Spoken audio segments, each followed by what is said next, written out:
Crisis Radio, calling your attention as always to Tarpley.net. You ought to catch up on that story of December 23rd, 1310, with Dante's candidate for Holy Roman Emperor and for sovereign of northern Italy, arriving in Milan and setting up the Visconti dynasty, which then, several decades later, went on to produce the first prototype of the modern state, and many other recent interviews on the Obama birth certificate issue, interviews on WikiLeaks and Assange and the latest CIA limited hangout operations, all of that to be found at Tarpley.net. So here we are. We're on the eve of the Gopocalypse.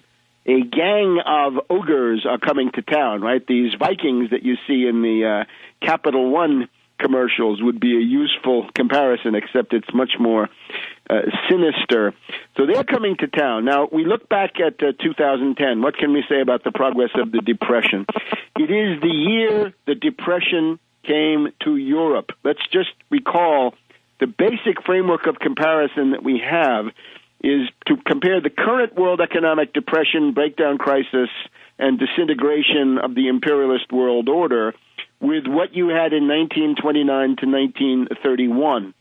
And in those days, remember, we had the New York stock market crash of October 1929, and then a period of 1 to 1.5 years of relatively less apocalyptic activity, less crash.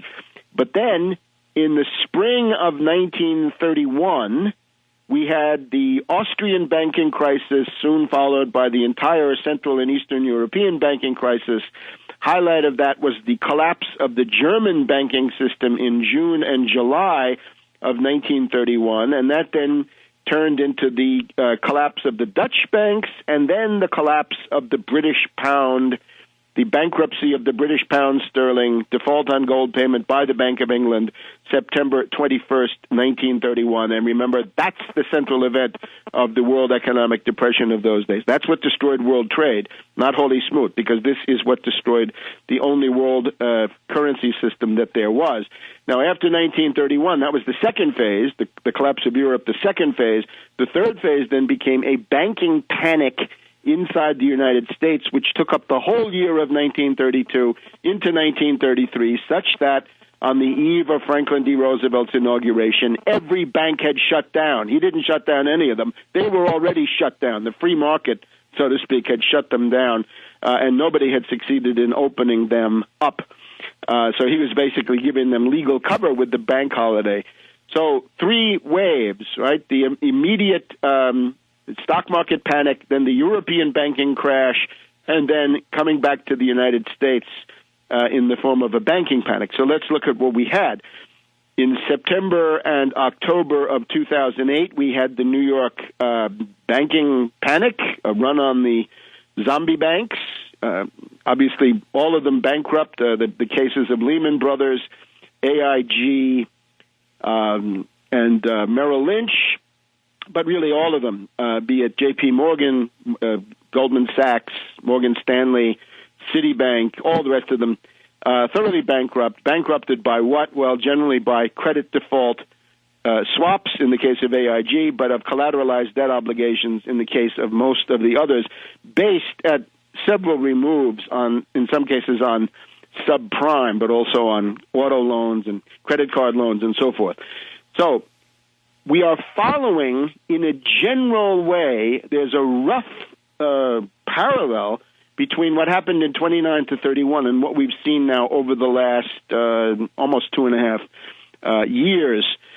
So remember, in 2009, we had helicopter Ben Bernanke flooding the dollar system with plenty of cheap credit, right, liquidity injections, to the tune of an open credit line of $24 trillion in theory, and as they now claim, $3.3 trillion actually lent out to various zombie institutions. And remember, you had to be a financial parasite in order to qualify. If you produced anything, you were immediately disqualified. So the whole system, the reverse of what it ought to be in reality. as a result of the $24 trillion line of credit open and the $3.3 trillion actually lent out, the dollar tended to fall all during 2009. And by August, September 2009, you can look on my website, you can see a commentary I did for Russia Today in August of 2009 that the dollar was in danger of some kind of a very, very sickening downward lurch, with the possibility then of hyperinflation. Remember, hyperinflation is a foreign exchange event, and it's often caused by economic warfare. Then in November 2009, we had this Dubai crisis around the time of Thanksgiving, and this began to turn the situation around. That is, after the contagion, so to speak, had hit Dubai, it then turned back towards Europe, and the dollar hit its 2009 low around December 1st, give or take a couple of weeks perhaps. After that, the dollar began to strengthen precisely on the rumors that a sovereign debt crisis was coming to Europe. In other words, the European countries which had gone very, very far down the road to bail out the zombie banks of that continent and the derivatives mongers of that continent, they were also then groaning under the increased social expenditure of more unemployed, more need for social services as the Depression hit. And we had in February 2010 that infamous idea dinner. Again, read about it at tarpley.net, all written up.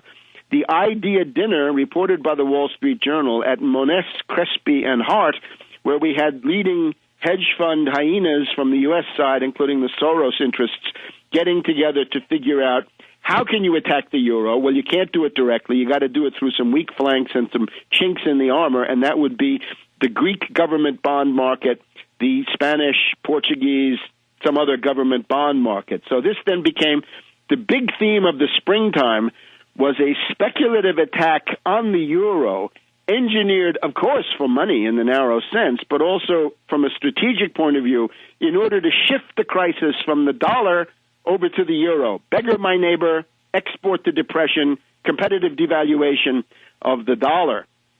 And that campaign that began in the very early days of 2010 or end of 2009 peaked around May, June, with the low point of the euro being reached at that point. Now, remember, this is also the flash crash.